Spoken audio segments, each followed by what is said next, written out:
Level 8, Upper Intermediate. The Town Mouse and the Country Mouse. The country mouse enjoyed a simple but peaceful life in the fields. His meals were plain bread, grains, and fruit.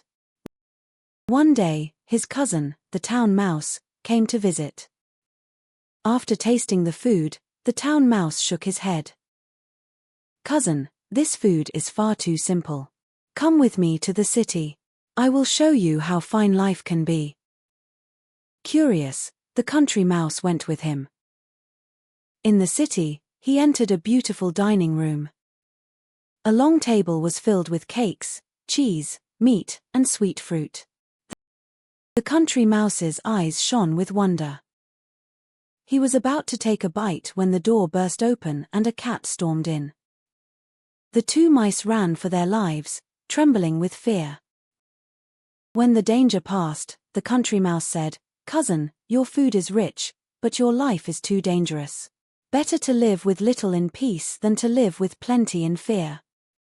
And he returned home, happier with what he had.